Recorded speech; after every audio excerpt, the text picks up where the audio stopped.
Alright, I'm looking at the budget Edge of Eternity Commanders here and making suggestions about what you should do to build this deck on a budget. I'm going to focus on mechanics for the commander very closely. So yeah.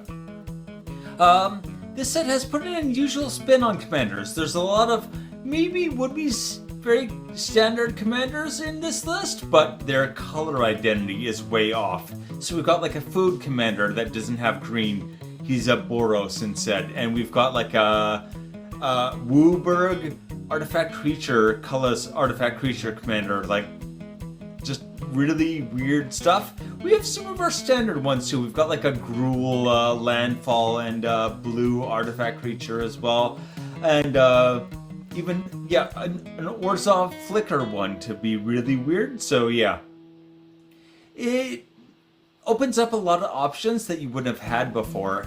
Building it feels kind of weird because they're so off from what you might expect, but the kind of unexpectedness is going to be a huge advantage.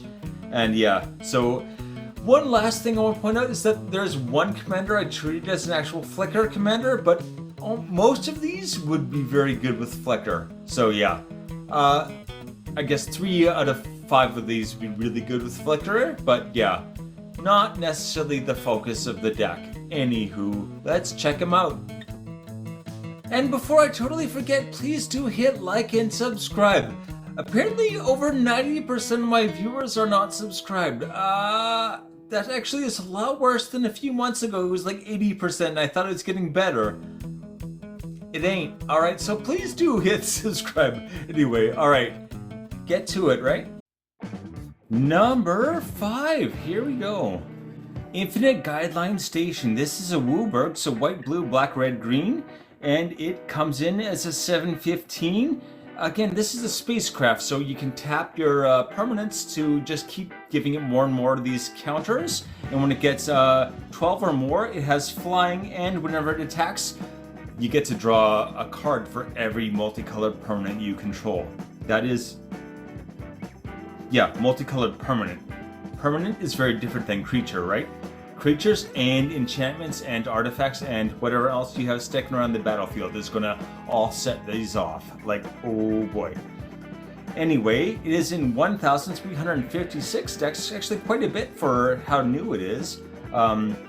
It basically, the main thing it does is, when it enters the battlefield, create a tapped 2/2 colorless robot creature token for each multicolored permanent you control, and of course station. So yeah, you're going to keep making all these artifact creatures, and yeah, every time it enters. So this is one of those commanders that really benefits from having flicker, something that allows you to put it into the battlefield multiple times. Especially once you get it set up, once you've got all of your multicolored permanents down, it's going to turn into just making heaps of these robots. And then you just need artifact kindred bonuses. We're really going to focus on though is the card draw. This is what I think makes it good later game. You can get your value early with these 2/2 tokens that don't sound like a lot, but when you juice them up, they're going to be really good. Anyway, 37 cents for this commander only. And we got General Ferris Rockrick. Yeah, right, okay. 1 red, white. Again, multicolored, nice. Hexproof from monocolored. That will actually do a lot of work against a lot of opponents. Whenever you cast a multicolored spell, which should be almost all of your spells, create a 4/4 red and white golem artifact creature token. So you're going to make these 4/4s on top of making the 2/2s. The 4/4 is much easier to make as well. So you're going to have all these artifact creatures just building up, amassing them very quickly, right? That's only 50 cents right there. Next up, Feyburrow Elder. 1 green, white. Any 4 or 5 color deck should have this. This is the best mana dork for more than 3 color deck at least. But anyway, Vigilance. This creature gets +1 for each creature. Each color among permanents you control. So when it comes in, it's technically a 0/0, but it'll give itself, because it's 2 colors. It's a 2/2, and then you can be up to a 5/5. If your commander's out, it's a 5/5. Also, it can tap for each color among permanents you control, add 1 mana of that color. So you do only get 1 mana, but it can make any 1 color of mana you want. As long as your commander's out, you're pretty much set. Anyway, 110 for that. It went up a bit. finally, Knight of New Alara. 2 white-green for this 2/2. Each other multicolored creature you control gets +1/+1 for each of its colors. Each. So yeah, the last 2 we talked about, they get +2/+2. Again, you want to be able to get your station going very quickly. So you're tapping these as what, a 5/3 and maybe 7/7. That's large. That's already 12 right there. You need that 12. If you tap those 2 with this out, you're done. Ready to go. And start your card draw engine. Yay. Number 4. Okay, Sir Vondam. Vondam? Sure. Sunstar Exemplar. I didn't say that out loud before. It sounds Dutch. Maybe he's Dutch. Space Dutch, but whatever. For a white and a black. So this is an Orzhov commander. Only 2 to cast, meaning you can get this out very, very early, which is important. Anyway, he's in 443 decks only. Very low, surprisingly. This is an extremely flexible commander. You can build this so many ways. I focused on his removal ability for my suggestions. It's like how to build the removal ability. You could really do this and something else as well. Anyway, so he has Vigilance and Menace. Again, sorry, he's a 2/2 with Vigilance and Menace. And whenever another creature you control dies or is put into exile, so exiled or dies, put a +1/+1 counter on Sir Vondam and you gain 1 life. This is the Flicker commander, right? This is the Flicker. Especially you can turn this into very, very easy, like just piles of removal. I'm going to get into that in a second. And when he dies or is put into exile, while its power is 4 or greater, destroy up to 1 target non-land permanent. Non-land permanent, again, not creature. Creature, enchantment, artifact, anything that's not a land that sticks around the battlefield, you can blow it up. That's some useful stuff right there, especially if they're playing some weird things like battles or something. But yeah, 140 for this one. I think this is the most expensive one by a long shot, actually. By far the most important thing to have is Hero's Blade. So for only 2 mana, this equipment says equipped creature gets +3/+2. Again, so if it's equipped, he's already over that 4, and he will be, anytime he gets exiled, you get to remove something from an opponent. Whenever a legendary creature enters the battlefield under your control, you may attach Hero's Blade to it. Also equip 4, but you don't have to pay that equip cost. Right when he comes in, it will equip to him because he's legendary, and then you can exile your commander again, and just keep doing that. So this turns his ability into like kind of this auto fire thing. 25 cents for that only. Next up, Luminous Broodmoth for 2 white. You want to have, this is about safety, right? Remember, anything dying or getting put into exile will trigger his ability, so it's nice to have things where if things die, you still get something there. And whenever a creature a 3/4 flyer, whenever a creature you control without flying on it dies, return to the battlefield under someone's control with a flying counter on it. So anything that dies is going to trigger his ability, and his +1/+1 ability, not his removal ability, but then it's going to go straight back to the battlefield. And so it's a nice bit of insurance to have there. People won't want to remove him because removing him means that they trigger this removal thing. Very confusing sentence. They don't want him to die because that will trigger his ability, and yeah, he'll come straight back. So kind of no point in doing that as long as Luminous Broodmoth is on the battlefield. But 104, crazy, that's only 104 now. Here's the big flicker. Another round. I love this card. XX2 white. Okay, so for 2 and a white, you can flicker any of your, let me double check here, creatures. Yeah, it is creatures. Any of your creatures you want, you can pick them up, put them back down 1 time, and for every time you pay X, you do it another time. So you can just like pay, 7 and do it 3 times. And if Hero's Blade is out, it's going to equip to him, then remove. Equip to him, remove. I guess the first time it should already be on him, but yeah. So that's triple removal on top of like all of whatever other kind of entering effects you get. Crazy. Anyway, 24 cents. Number 3. All right, we got Tanek Memorial Ensign. 1 red-green. Ensign, I always think of like Wesley Crusher, but that's beside the point. He is a 2/4 and landfall. Every time a land comes in, he deals 1 damage to each opponent, right? And if it's the second time a land came in this turn, draw a card as well. Having 1 extra card per turn may not sound like a big deal, but oh my god, how many rounds do you only use like 1 or 2, spells per turn? This can keep you like, at least, it won't put you so many where you just end up discarding. This will keep you kind of like in the amount of cards you're going to use. I think that's a really good thing. But yeah, also, one thing to point out, it deals 1 damage when the land comes in. The second time you draw a card, and after that, you still do 1 damage every time, right? It isn't instead. It doesn't say instead. It just says if it is the second time. I just double checked. If it is the second time, you draw a card as well. So yeah, if you play 3 lands, you get 3 landfall triggers. You're going to deal 3 damage to each opponent. Each. Just for playing land. Landfall is very gruel already. This is not like the surprising mechanics that you might have, that you kind of expect from some of these commanders, but this is still very good if you build it the right way. So red, we want those damage enhancers, and then green, we just want ramp. Hey, green loves ramp, right? 27 cents, not 127. I can't talk anymore. It's summer in South Korea. I have to turn off the aircon to make these videos, so I'm already kind of dying of heat here. It's nighttime, doesn't matter. It was raining today, doesn't matter. It's still like 30 degrees. So if I'm a little shiny, that's why. Anyway, we got Spitfire Lagak for 3 and a red.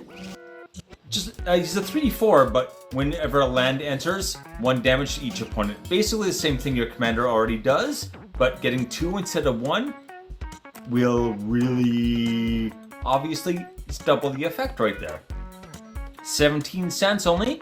And next up is Boundless Realms for 6 and a red. This is potentially like a finisher in this deck, actually. Search the library for up to X basic land cards, where X is the number of lands you control. Put them onto the battlefield tapped, then shuffle your library. So if you've already been ramming, hopefully you've got like 10 lands at least, and you're going to just go get 10 more and throw them straight down and have 10 of those landfall triggers. Insane. This actually I featured a while ago. It's gone up in price to 163, but it's so good I gotta order some. Finally, our damage enhancers that we want from those red cards. Gratuitous Violence, 2 red, 5 altogether.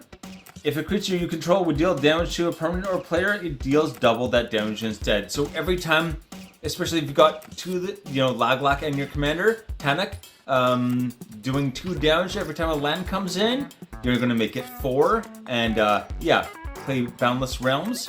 And if you've got, you can go get 10 lands and throw them in, there you go, you win the game. 40 damage right there.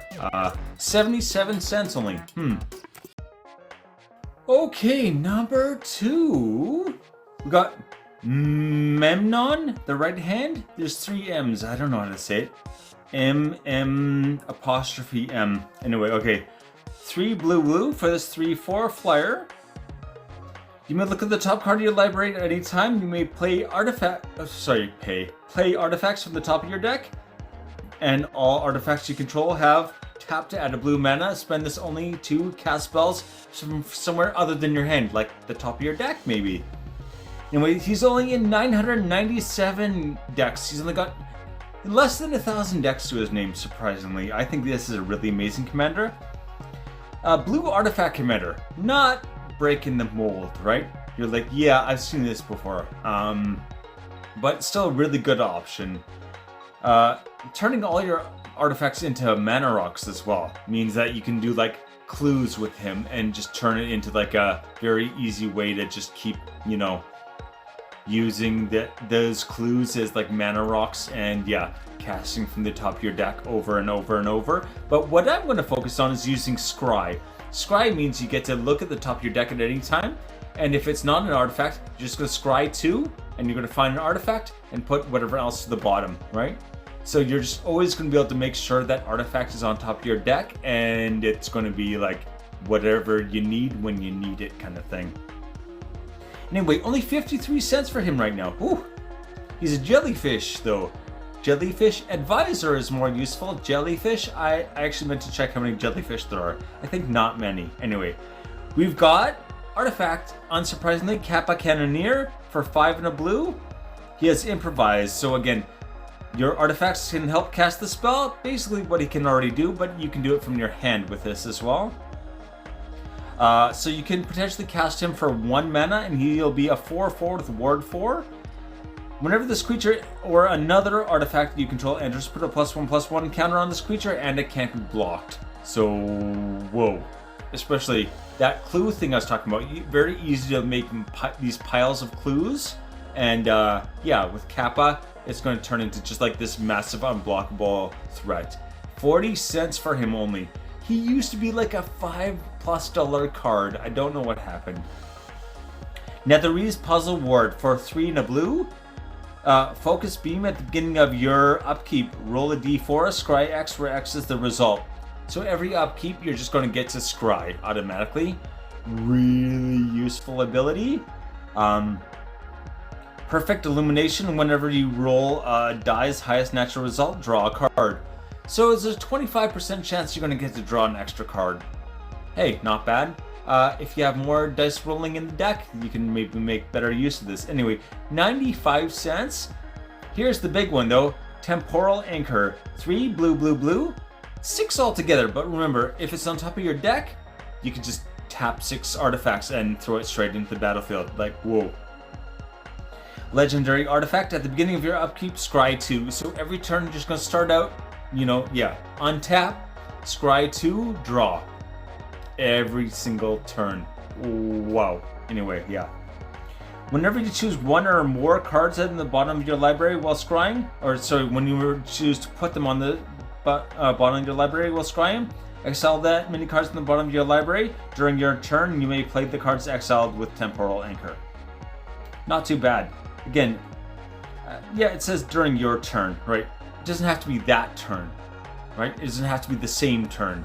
You're going to keep getting these like exile pile that's bigger and bigger. What's important is being able to like protect Temporal Anchor, I guess, but blue is good at that kind of stuff. Anyway, 35 cents only. Yay. Number 1. All right. Bragos Death Gastronaut for red and a white. So this is our Boros one I mentioned before. Artifacts you control are foods in addition to their other types and have pay to sacrifice the artifact, gain 3 life. They're food. Hey, you can use them as food. Any artifact you want. In Boros, this is a super weird combination, right? Food and no green. In Naya, this would be like such a powerful commander. In Boros, this is just bizarre. Very, potentially very useful, but like not your first thought of like food. Anyway. Pay 1, tap, sacrifice a food. He deals 3 damage to each opponent. So yeah, he can deal 3 damage to each opponent just by sacrificing any artifact. At the beginning of each end step, if you gain life this turn, untap Bragost.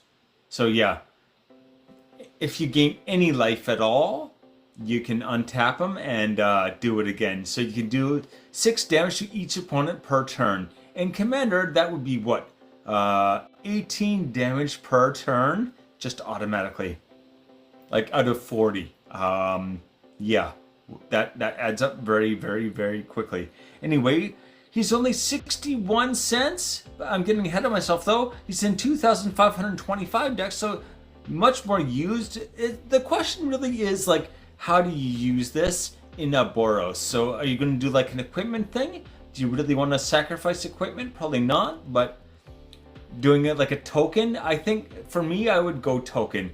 White is pretty good at like investigating, making clue tokens. Red, you can make treasures. Between the two of them, you can probably like make enough tokens to just keep you in like pseudo food the whole game. Anyway, as I said, 61 cents, and we are going to focus on getting value from sacking artifacts. This is what I'm going to look at here with my suggestions. We've got Mirror Retriever for only 2 mana, is a 1/1, and when it dies, return another target artifact card from your graveyard to your hand. So this is just going to put another artifact straight back into your hand, which you can put back on the battlefield and just keep going around and around.